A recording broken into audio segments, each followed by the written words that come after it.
Hello and welcome to the Codec Moments podcast with me, Matt Holt, at Codec Moments on Twitter.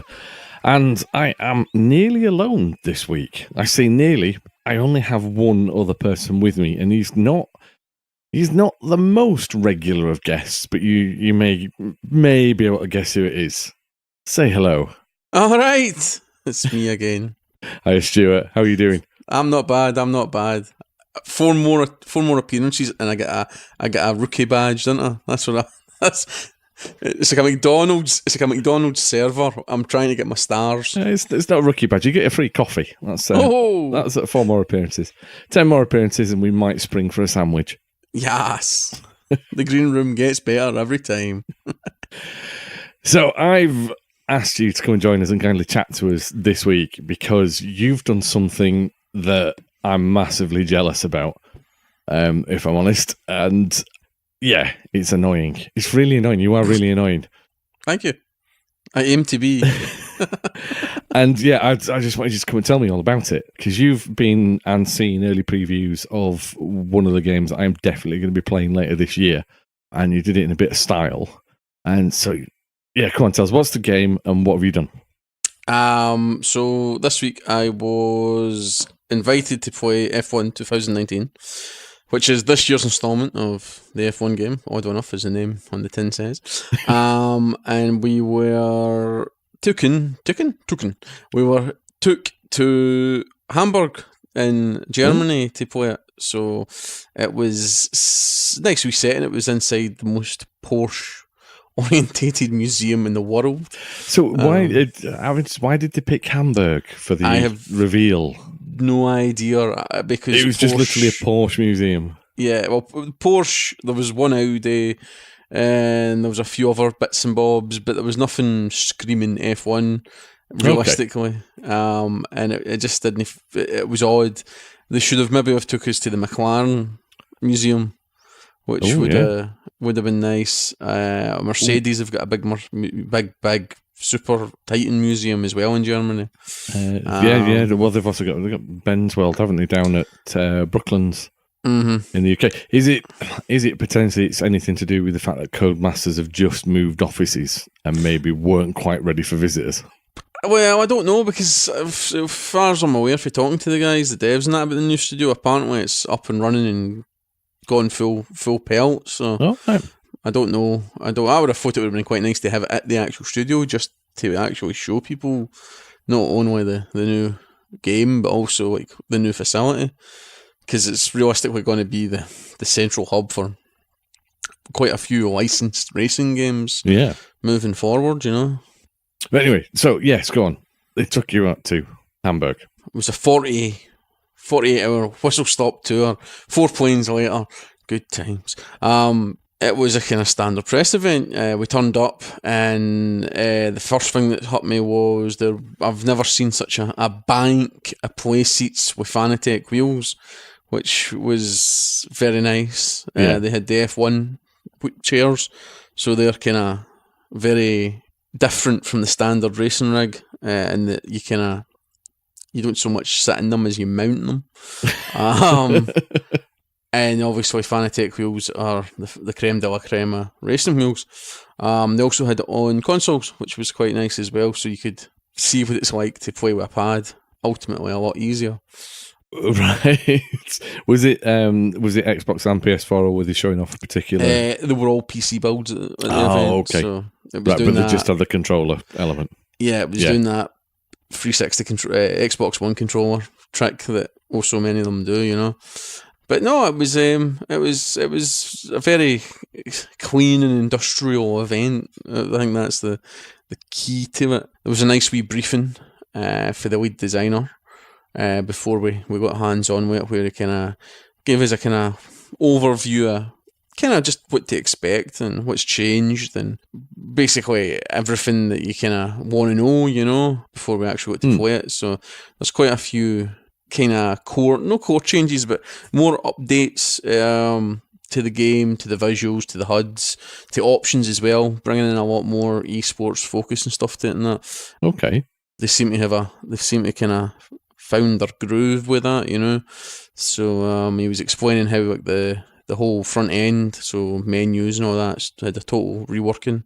And there's going to be like a esports section on the main menu where you can not only take part in tournaments and try and enter to climb a tree of skill, like each week it would be, I imagine, but you can also watch the latest rounds and live races from the actual F1 series, the esports series, should I say, not the actual F1, but it's a clever move because the F1 esports series is quite an entertaining series to watch, you know.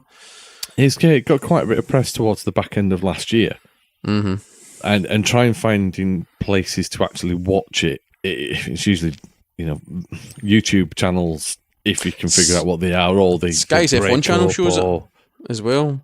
Interestingly enough, yeah, if you don't subscribe to Sky, it's not always an easy thing to get hold of. So it's actually quite nice if you are a fan, you got the game. There's a way of getting a little bit easier access to that content. That's an interesting idea. And I definitely think it's a way forward for people. You know, it seems to be kind of all of these kind of things have got a really thriving esports side to it. So it's just another bridging point moving forward. You know, whether it be you could imagine that in something like Mortal Kombat or whatever. You know what I mean? COD, just an esports option, just to watch matches and stuff instead of having to troll the net. Other than that, it was a case of there's the most interesting thing I think is they've kind of for years they've been locked to the law of the land is the cars because they're licensed and stuff and that they have to be like 100% authentic. Yeah. So this year they've teamed up with a few people in the industry. Ross Braun's one of them, and they've actually developed for the ground up an actual F1 car, which is a kind of pH neutral car. So the idea behind that is that this car would visibly look as if it fits on the grid, but with this new car you can actually add your own liveries to it, which is kind of like a new thing they've never had. So customization is going to be part of the actual game. Isn't as deep as what Forza is, which is a bit disappointing, but it is the first time, so I think if it does take, they will give you more options in years to come. It also, I was going to say, it's extended as well with the drivers, so you can do your helmet, gloves, race suit, and boots. Okay, and is that in the single player career side of things, or is that multiplayer only? I think it's in both. Oh, okay. I think so, but I think the idea is around the multiplayer side, especially the esports side. Yeah, is the kind of to make you stand out in the crowd. The kind of you do your car up and you take it to the grid, and you'll be able to spot yourself against other people. Yeah, but again, that makes sense because if you're all just picking Mercedes to drive in, you're all 20 silver cars. Quite difficult to pick one from the other. Yeah. And the fact is, like I say, it's a pH neutral car, so it's not as if you're going to have a speed advantage or that on it, you know, which is kind of core as well to the kind of fair level playing field. Yeah. Did you get to race in that one? Did you get to drive that one? No, they weren't showing us that. Okay. What we got games wise was, I want to say about 6 or 7 tracks. I only went to Silverstone because why? Why would I go anywhere else in the world? Because there's much better tracks out there. I like Silverstone, but there are better tracks out there. Azerbaijan? Aye, Azerbaijan was in it after your comment last time about F1. I made sure. So there was about 6 or 7 tracks. This year's grid was available, which was quite nice. And all your drivers and that. But that brings us on to the next section of the new thing is the Formula 2000 stuff. Yes, this was the exclusive reveal that kind of teased after the last trailer, wasn't it? Yeah, and that's bringing in the idea is obviously it's a different class, therefore it has different rules and regs, so it's a different way of racing. Which is quite interesting. Personally, I'll watch it, but I couldn't tell you anything about it because it's like Moto 2 and MotoGP. It's like I watched MotoGP and I could tell you teams and riders and that. I couldn't tell you much about Moto 2. You know what I mean? Same thing with F1. You know what I mean? It is. It's because, and they've only just started broadcasting it live this year as they've hit the tracks where they're actually doing the F2 rounds as well, isn't it? Mm-hmm. But yeah, it is one of those. It is quite interesting. I mean, just the fact it's a feature race and a sprint race makes it almost a different beast in terms of race weekends and when they do the practice qualifying, etc. It's reverse grids, the lot. It's something new to learn and could actually spice up the whole F1 game because it does give it that distraction. Plus, they're a kind of a bit lower in the power range as well, which brings in its own kind of elements to it. The other thing as well is that it's been proven is F2000's a natural progression to F1, so the career will see you start in F2 and then proceed up. I think they showed us a stat, and I think it's like there's about 8 drivers just now in the actual F1 grid that have had routes, dealings, or progressed from F2 into the F1. Yeah. So I mean, you've got the three new guys this year. It's George Russell, Lando Norris, and Alexander Albon. All have come from F2 from last year. And you've had that feed in for quite a while. The lower formulas are supporting that development. Mm-hmm. So it's a nice kind of lengthens or adds a bit of depth to the actual main campaign, if you would. Plus the fact that at the event it was only the 2018 grid that was playable, and at launch I think it's going to be just the 2018 grid, but the 2019 grid is going to get updated for free a few weeks after launch, so that's quite good as well. Yeah, I noticed that. So we've had a bit of a fact sheet chucked out today, giving us a bit more detail on it, and that's it, isn't it? It is the 2008 season is there to begin with, and you sort of read that and you think, oh, well, am I getting a bit gypped? But the fact they are bringing the 2019 one in as a free update is great. It does make me wonder why it's not there at launch. I can't quite figure it out, and I don't know if it's just a timescale thing. I'm beginning to wonder, is it a timescale thing? Because the big thing about the F1 game this year is it's coming out much earlier. Mm-hmm. Now, I'd always prefer to have them at the beginning of a season, and I think once upon a time we used to get them. But actually, the quality you end up with, for it being about halfway through when they've made a lot of tweaks and everything else, is decent. But we're getting it at the end of June. Is it the 28th is the standard release, but the Legendary Edition is a couple of days earlier. And I wonder if that's the reason. It's just they've committed, we're going to get the F1 game out at this point. We've got the base F2 in already. We just need to make the tweaks for the 2019. Yeah. Could be that. Yeah, but then you think if you're going to do the F2 stuff, you would start with this year's. If you've got the F1 in this year, do you know what I mean? It's a bit of a strange one, but at least it gives you options, because obviously there'll be a variation between drivers as well, which is it's always quite fun, just mere drivers and stuff, you know? Yeah.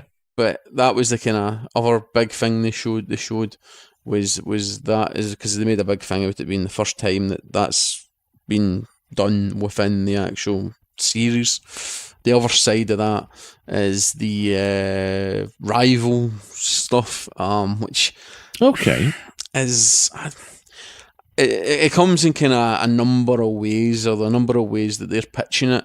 So in the campaign, there'll be, you know how they do the press conferences and stuff and that?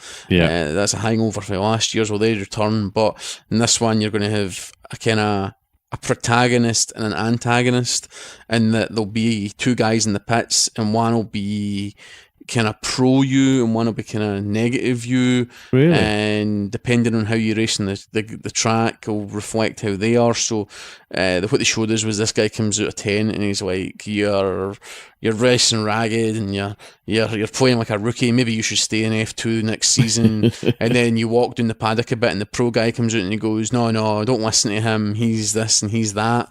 Do you know what I mean? So it's kind of like, it adds that kind of key hump as the rivalry, which then translates into, which is going to be DLC, but is the Senna and Pro stuff. But yeah, I kind of, the Senna and Pro stuff's really interesting. I played a wee bit as well. You could play one preset challenge. There's 8 preset challenges on it. I played one of them, which was, but they're through historical moments in the career or in the battle between them, and it was to overtake 10 guys. It was basically to win a race by overtaking 10 guys in under 5 minutes. At Monza, I think, and it was good. But you're racing in more historical cars, and it's a case of it kind of it lets you play both scenarios, so you can play Senna or Prost, but it feels a bit odd. I get the point, like they're the two poster guys, but it would have been nice for them to include other historical rivalries through the decades. Is that something that we're going to see an iterative approach on over the next few years worth of releases, that rather than do it as DLC all at once in one like 2019 version, we'll get like Schumacher and Hill for the 2020 game, Mansell and, well, actually the year he won it, didn't he just walk over everyone anyway? But well, Hunt and Lauder would be a good one. And stuff, yeah. But then it's the problem with that is if you go back to Hunt and Lauder, you're kind of needing to build a grid. But then you don't need to build a grid of cars because you'd have their two cars and you just throw them in different and liveries. It's only, like you say, it's just different challenges. And I wonder if it's just licensing. A lot of the classic drivers are, I suppose, have foundations and things that manage the image and the name and the rights and everything else. I wonder if it's just difficult negotiating. Might be, but for what I got for talking to the devs, I think it's a case of suck it and see. They're just wanting to put Prost and Senna have always been at the top of their list to do, and I think it's a case of they're just going to put this one out this year and see where it goes. Because I did push them to ask if there'll be any others down the line, like as in like maybe 4 months down, like it's DLC. Will we see any other classic rivalries coming out? Because I know they're hanging the Hamilton Vettel rivalry as well. That's in the anniversary edition, isn't it? So two versions you can buy. You've got the Legends edition that gives you everything, including the Senna and Prost.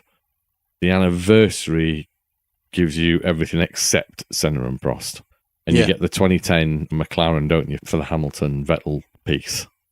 Yeah, and you also get Alonso and Massa's Ferrari as well in that season.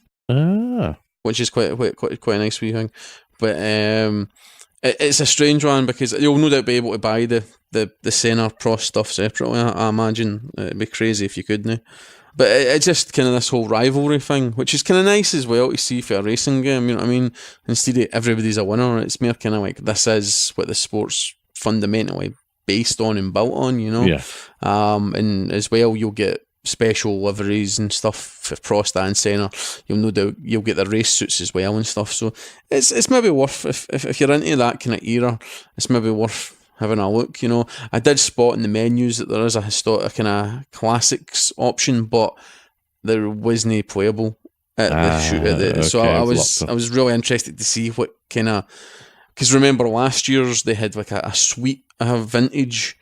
I'd say a suite of vintage stuff, but I think it was maybe 9 or 10 different cars through the history of the sport. They're bringing those back, aren't they? There are, I believe, about 18 returning cars, going from the 72 Lotus to the 2010 Red Bull, but with like 5 or 6 from the 70s and 80s.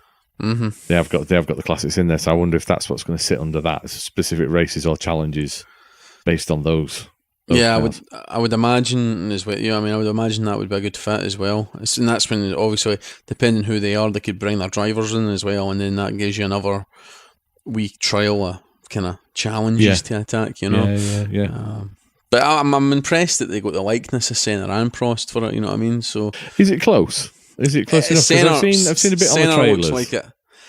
To be fair, you only see them at the select screen. You don't see them you don't see them. Well, for what I played, and I don't imagine you'll be able to do press conferences as them. Yeah. So for what I played, it was like the kind of Sky Sports team reveal. They're just standing with their arms behind their back. You can switch between the two of them and stuff. But it's pretty impressive for what it is. Same way all the guys this season. It's pretty impressive. So. It's not quite mind blowing, but you're like, there's Max Verstappen and Daniel Ricciardo and stuff. You're like, they're very good. They look like they look. It's getting there because we have had enough games in fairly recent years where the likenesses have been a little bit ropey. No, but I think the argument is you don't see them enough to warrant heavy modelling of them. Well, but that's it. You don't need to heavily model them, but you'd have thought on some of the screens they would make a little bit of an effort. True. To be slightly closer. Obviously, it sounds like that's what they have gone for this year. I am not dissing the efforts in the past, because really these games are about the driving and the handling, not what the drivers look like.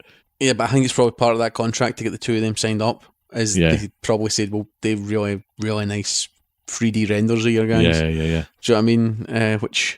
Because I think it was the day before the 25th anniversary of Senna's passing that the event was. Yeah, which it was. It was really strange, because obviously I'm sitting kicking the arse out of that car, and then I noticed, I went, "Fuck, Jesus, that's weird," if you know what I mean. Yeah. The event was so close to that, you know. But heck, this is what happens. Okay. Beyond that, there's a general nip and tuck to the visuals. It always looked nice. It just looks a wee bit nicer. There's general tweaks to the handling.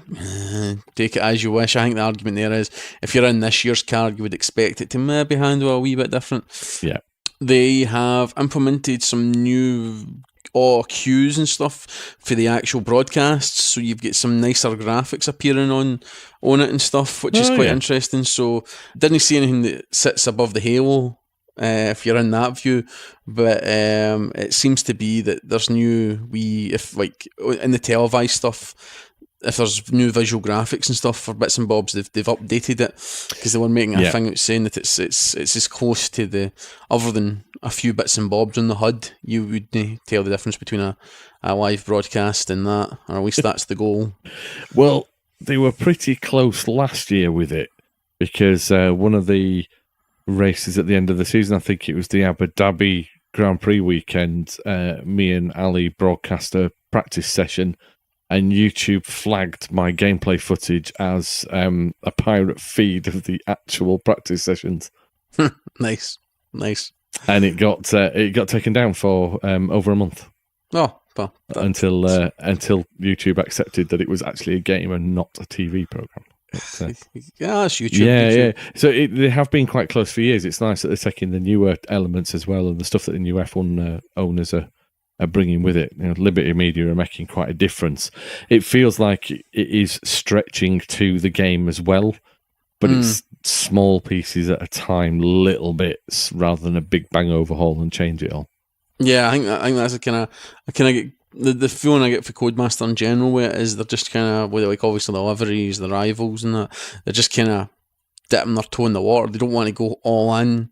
They just want to see, will this, which is arguably the smart way to do it. Don't do a full system and then the people who don't like it, you know what I mean, just a wee bit at a time. And if people like it, add more later, you know. The biggest, I think I was really impressed with the kind of rain effects and the heavy rain. Again, Silverstone, it was really, really impressive. I was like, oh, this is very nice. And I crashed quite quickly after that. So that was another one to chalk off. So did you have a crack on a Fanatec?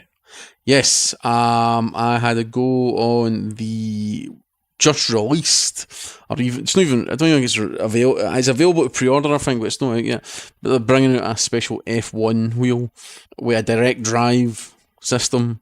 If you're a wheel connoisseur, and even more interesting than that was they had it mounted to a Fanatec racing rig, which I think is the first time the company's ever built. It's a first purpose built rig for one of their wheels, and it was such a prototype that the mounts that held the new wheel were just milled aluminium blocks. They weren't powder coated or anything. They basically were saying, like, this is like prototype system. We haven't finalised anything because the guys like see the silver bits. Yeah, they were made like 2 days ago. And he was explaining to me, like, the new wheels get like, I think it's like 25 whatever you measure torque points. And I was like, oh, and he's like, yeah, it's got 10 settings. And I'm like, okay. And I'm like, so what is it like in 10? He's like, he was playing a bit with it, and he was like sitting at 5. I'm like, how's that? I tell you what, fire up to 10. Let's see what it does. Wow. Really? like steering like trying to pilot a cruise ship through the needle of an eye, and it's you know, say you're driving and you maybe have a wee itch, so you go to itch your head or scratch your nose. You let go of that wheel, and it just starts tank slam. It's left, right, like a million miles. It rattles it rattled my fingers the first time I did it because it took me off guard. It's a strong boy, is this wheel, and it's got a few trick bits up its sleeve because there's going to be four versions. Sorry, there's a PlayStation version which has a nice blue carbon weave. There's an Xbox version which is kind of a PC version. There's like a super powerful version which is like, so there's the 20 torque points and then there's the 25 torque points, and then there's a kind of PC version that's got like milled aluminium sides to it and stuff. So there's lots of options, but it's something different. The wheels get more lights and switches on it than on the inside of a fighter jet, you know what I mean? And it's got a wee graph meter on the power drive that kind of shows you the pounds to torque ratio. So like when you're pushing it into a corner, it's like, oh dear, that's spiking somewhat. And it's I've tried wheels in it before, but wow, I was so impressed. But to put it in context, that rig was mentioned to be north of five grand. Oh, do you know what I mean? So like the wheel itself's £1,500. So as in like the unit. But as he said, I said I quite like this deck chair playseat thing that you own yourself. And I said, would it be able to fit that if one was to get one? Because I don't really have a space for a racing rig, shall we say. And he basically went, if you put that wheel in there, it would rip the mounts in it in 15 minutes. And I went, what? And he went, yeah, the actual unit is so powerful, it'll tear them out. You need purpose steel mounts to hold it, because it will rip apart anything you put near it, apart from like select, like certain things will hold it, but most mounts and chairs will rip it. It'll just rip them apart because it just doesn't know. It's a bit of a monster. So right. So a bit of good consumer advice there. Don't buy a Fanatec F1 wheel, especially the made talkie version. Podium model or something. It's called. Don't do it unless you've got a purpose-built, insanely strong rig to mount it on. Yeah, because it's something, like I say, it's something different when you're using it. And he was explaining to me how it's, if you buy the PlayStation model, it's because of the right access that's in it. You can actually take the PlayStation wheel off and put the Xbox wheel on, and it would automatically start being able to be played in the Xbox instead of. There is a trick, and he explained to me what the trick is, but there's basically a chip in one of the wheels that allows it to recognise as an Xbox, because we were using it on the PC, so technically you can buy the PlayStation wheel to use in the PC, the Xbox. If you buy you do need to remove the wheel section and put on the new wheel, which itself is £350. But it does have a carbon finish to it. You would be able to use that on the Xbox as well as the PlayStation. Right. But like I said to my system, you're no selling this stuff to the weekend warriors, you know what I mean? This is the tip of the spear, you know what I mean? These are the hardcore, or people with a lot of money that it strikes me it's been targeted really at, and I always wonder about this, but it almost feels like it's been targeted at the F2 and F1 drivers for their downtime. But there's a fair few of them now on the grid who do a lot of gaming and do play the games themselves. I know they use them in the promo materials each year, but then you've also got your esports racers and that kind of thing. The very serious people, and your YouTubers, etc. There will be a nice market for them out there, but you're right, you can have a bit of cash behind you, haven't you? Yeah, well, that's the thing, because you look at peripherals and you try and think, like, you buy a fight stick. I've got a fight stick that can work on the Xbox and the PlayStation. That's great. That means I only need one fight stick. I've got a flight stick. Well, for flying, different from fighting, that I can only really use in the PlayStation. And only on one game as well. Well, two games. Sorry. There's a few you can use it on Elite if you're crazy. It says Elite Dangerous and Ace Combat it works on. Yeah, and that's great, but they're no phenomenally priced. But you're kind of like, the minute you buy like you buy that F1 chair rig, not the Fanatec prototype, but the F1 chair rig. That chair's not even a comfortable chair to sit in. Like, you wouldn't sit in it and play games. You're literally only driving, and even then, because of how that seat is, you're only playing F1 games, because you could play a rally game in it, but you don't sit like that in a rally car. No, you sit a little bit further upright, don't you? Yeah, so that's where the Fanatec rig comes in, because the Fanatec's a bit more kind of all-round kind of seating position, but still a bit laid back. But then, as we were mentioning as well, he was saying like you can then upgrade that with a D-box, which then takes it to a whole new level and puts it into the kind of 25 to 30 grand bracket. Having played with a full simmed D-box rig a few times, it's crazy. It's like, if that wheel with that ability to, if you hit a wall, you're going to end up having sore arms. Like, that's what I say, is like, after 2-3 races, you don't need to go to the gym for arms day, trust me on that one. And then we were saying, like, what would it be like with that D-box, the wheel, and then fire a VR unit on your head? Because it's a weird one as well, because the F1, see, I always feel Codemasters got a reluctance to touch VR. I know they did Dirt in VR, but the rally, they did the rally VR, and it was good, but it was a major motion sickness inducer. But they've not done it for the new one. No, they haven't done it for 2.0. F1 would be quite good in VR as well. I'd like to try it. Because if you think about it, if you imagine, like, it's perfect, you're sitting there and you've got like the halo system around you, you can look down at your wheels, your buckles and that, and you're seeing it. I believe F1 would give you an actual sense of the kind of height of the car and how low you are to the ground, slash your kind of field of vision and stuff and that. But they've just never mentioned any concept to ever really been interested in doing that, which I think's a shame, you know. It'd be nice. I would really love to give that a go. Yeah, that's like the kind of, that's you getting into the kind of major bucks. But yeah, if it had a VR, because that's what the guys at Fanatec were saying. They were saying like they would love to try like an F1 game in VR, and I'm like, yeah, you're not alone. But again, it's not a cheap hobby. But then it's one of these things as well. You buy once with them. You buy a quality. It's like night and day for any even the Thrustmaster Sparkle mod one I tried, which I love that wheel through and through. That wheel is amazing. But Fanatec stuff's just wow. You've been spoilt. Yeah. It's I don't know if I ever get one of you. I'm not giving it back. Right. So, sounds like a pretty impressive trip. Good to know that the game's shaping up well. What's your one overriding thing that you've taken away from it? I think that it's, if you played last year, this is my thing with yearly installments, is it needs to warrant its existence. Because I always feel yearly installments should be 1 year product, second year DLC, third year new product, which, to be fair, could be done with a lot of games. And my biggest thing was I needed to kind of feel like this warrants existence. Yes, it plays a lot like 2018. You can't get away from it. It's like 2018. But that played brilliantly.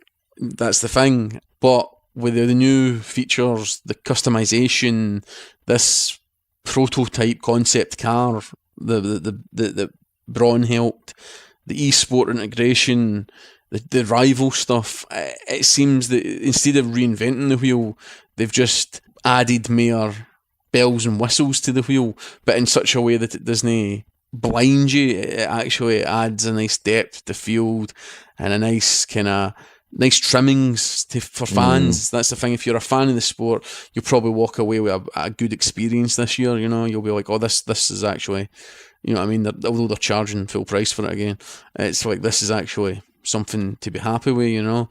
I just hope they don't do the dirt thing and hold back content like the snow levels, which I've got big issue with Dirt Rally, is they held the snow level to DLC, and I'm hoping that F1 doesn't do a similar thing with a similar feature. Don't know what that might be, but the news that the F2 roster for this season is going to be free, I think that kind of shows that they're kind of willing to move forward in a good direction, you know. Yeah. So it just feels like more of the same with new parts, which is no bad thing. No, it's not. And I think you've nailed it. I think the fans will go for it because they want the season update. There's the extra enticement of an entirely new game mode and career progression. I'm looking forward to it. It's earlier this year, which is actually a deciding factor. When it comes out at the end of August, what I've tend to find is you get really excited and you kind of play along quite a lot up until the back end of the season. And then it goes on the shelf and doesn't come out again, really. Yeah. That's it, actually. Maybe it doesn't come out again at all, because by the time you get around to the new season of the actual sport, so much has changed. You feel like you don't want to play the older one. You don't want to play the season again because you go, well, these drivers aren't even in it anymore. It's that kind of thing. I suppose it's the same with FIFA. It's the same with anything that iterates yearly alongside a sport. So you do get quite excited about the new version. Yeah, if you think about it, like there's right now the World Snooker Championships is happening, so there's a kind of 2 snooker games on the go the new. So there's an official game. So playing snooker the new is great, it's fantastic. But am I going to still be playing snooker in 6 months' time? I don't know. MotoGP, the new one's coming out as well. That's great. MotoGP's on, but I suppose that's where these games flourish in it, is that they'll scratch that itch. And I think it's interesting that you would imagine, but if you're able to watch it on the TV when it's not on TV, that would scratch the itch. But I know what you mean. It's kind of like if you've not really got the inkling to keep at it, then it'll just fade into obscurity, you know. Yeah, they've got the right fan base. They've got the fans. As with any sports game, it's the fans that play it. And roll on 28th of June. And we can get the new version in our hands. Yeah, looking forward to it. And still, after this chat, very jealous. I'd have liked to have gone and played with that Fanatec wheel. Well, and the racing pods, and the entire event. That'd be ace. Yeah, well, it was, like I say, it wasn't bad. And there was Diddy hamburgers, so that's how you know a press event. They dig it, they whip out the Diddy hamburgers. But, perfect. That's the first event. Diddy hamburgers in Hamburg. Yes, they did that well. See, they know their market. But that's the first event I've been to with Fanatec. Actual Fanatec were on a show floor, on a floor of any kind, whether that be press event or show floor. I've never been to it, so that was really nice to actually finally meet the guys, with it being this kind of the premier wheel, shall we say. If you're into your wheels, you'll be like, oh aye. But sadly, at £1,500 a pop, I don't see me getting one anytime soon. No. Well, thanks for coming along and telling me all about that, and sharing it with our listeners. I'm sure there's a few out there that found it interesting, hopefully more than a few, but you never know. Sometimes we know these games are a little bit specialist. But we're excited for it. It will be out very soon. Stuart, how can they get in touch with you if they've got any other questions? You can phone a number. I don't know that number. You can find it. No, you can find me on Twitter at Furious, or you can find the column over at Codec Moments every Sunday. Excellent. And you can reach me at Codec Moments on Twitter if you need to. We'll be back in a week's time with an episode without me because I'm going on holiday. But Andy and Ali will be around to talk games that defined the N64. And I'm quite interested to find out what that is. Goodbye. Catchies.